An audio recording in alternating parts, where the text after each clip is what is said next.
Welcome to Sai Shivarama information channel.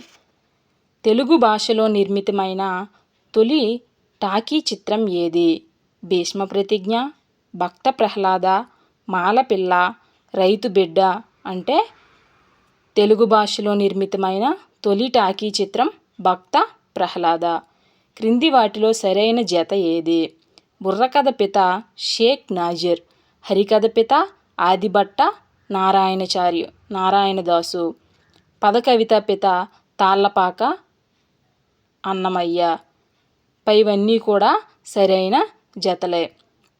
Telangana వీరయోధులు అనే బుర్రకథ రాసిందెవరు? తెలంగాణ వీరయోధులు అనే బుర్రకథని రాసిందెవరు అంటే తిరునగరి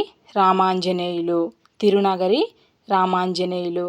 మద్రాసులో గెయిటీ పేరుతో స్టూడియో నిర్మించిన తెలుగు వ్యక్తి ఎవరు? రఘుపతి వెంకటరత్నం నాయుడు, హెచ్ఎం రెడ్డి, రఘుపతి వెంకయ్య, గోడవల్లి రామబ్రహ్మం. అంటే రఘుపతి వెంకయ్య. జి. సుబ్రహ్మణ్య అయ్యర్ స్థాపించిన పత్రిక ఏది? జి. సుబ్రహ్మణ్య అయ్యర్ స్థాపించిన పత్రిక ది హిందూ. ఖుద్కాస్ట్ అంటే ఏంటి? ఖుద్కాస్ట్ అంటే జమీందారుల సొంత భూమి. ఖుద్కాస్ట్ అంటే జమీందారుల సొంత భూమి. క్రింది వాటిలో భరతనాట్యంతో సంబంధం లేని అంశం. భరతనాట్యంతో సంబంధం లేని అంశం అంటే సదిర్ భరతనాట్యంతో సంబంధాన్ని కలిగి ఉంటుంది. కళాక్షేత్ర భరతనాట్యంతో సంబంధాన్ని కలిగి ఉంటుంది. నట్టువనార్లు కూడా భరతనాట్యంతో సంబంధాన్ని కలిగి ఉండే అంశమే. భామా కలాపం అనేది ఆంధ్రప్రదేశ్లో కూచిపూడి నృత్యంలోని ఒక పేరు పొందిన నృత్య నాటకం అండి. భామా కలాపం అనేది కూచిపూడి నృత్యానికి సంబంధించింది కాబట్టి ఇక్కడ ఆన్సర్ ఏంటవుతుందంటే భామా కలాపం.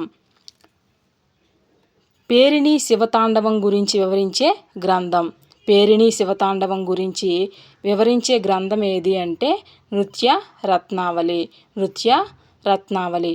అంటరానితనానికి వ్యతిరేకంగా గాంధీజీ ఉద్యమాన్ని ఎప్పుడు ప్రారంభించారు అంటే 1932. అంటరానితనానికి వ్యతిరేకంగా గాంధీజీ ఉద్యమాన్ని ఎప్పుడు ప్రారంభించారు అంటే 1932. పంటలను కాపాడే దేవుడు ఎవరు అంటే పోతరాజు. పంటలను కాపాడే దేవుడు ఎవరు అంటే పోతరాజు.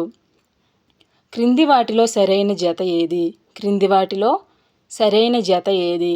సక్కుబాయి మహారాష్ట్రకు చెందినది. షరియత్ అంటే ఇస్లాం న్యాయం. బుర్రకథ వీరశైవ ప్రభావం. పైవన్నీ కూడా సరైన జతలేనండి. మహారాష్ట్రలోని పశు పోషకులు ఎవరిని ఆరాధిస్తారు అంటే విఠోబా. మహారాష్ట్రలోని పశు పోషకులు ఎవరిని ఆరాధిస్తారు అంటే విఠోబా. క్రింది వాటిలో బౌద్ధ మతానికి సంబంధించని అంశం. క్రింది వాటిలో బౌద్ధ మతానికి సంబంధించిన అంశం ఏది అంటే చైత్యాలు బౌద్ధ మతానికి సంబంధించినవే. స్తూపాలు కూడా బౌద్ధ మతానికి సంబంధించినవే. అంగాలు అనేవి జైన మతానికి సంబంధించినవండి. విహారాలు అనేవి కూడా బౌద్ధ మతానికి సంబంధించినవే. అంగాలు అనేవి జైన మతానికి సంబంధించినవి. ఈ అంగాలు జైన మత గ్రంథాలుగా పరిగణించబడతాయండి. కాబట్టి ఇక్కడ ఆన్సర్ ఏంటి అంటే అంగాలు. ప్రాచీన కృష్ణుని ఆలయం ఉన్న ప్రాంతం విదిశ. విదిశ అనేది ప్రస్తుతం మధ్యప్రదేశ్లో ఉందండి. ప్రాచీన కృష్ణుని ఆలయం ఉన్న ప్రాంతం ఏది అంటే Vidisha. Thank you for watching this video. ఈ వీడియో మీకు నచ్చినట్లయితే నా ఛానల్ అయిన సాయి శివరామ ఇన్ఫర్మేషన్ ఛానల్ని సబ్స్క్రైబ్ చేసుకోండి. మీ ఫ్రెండ్స్కి షేర్ చేయండి.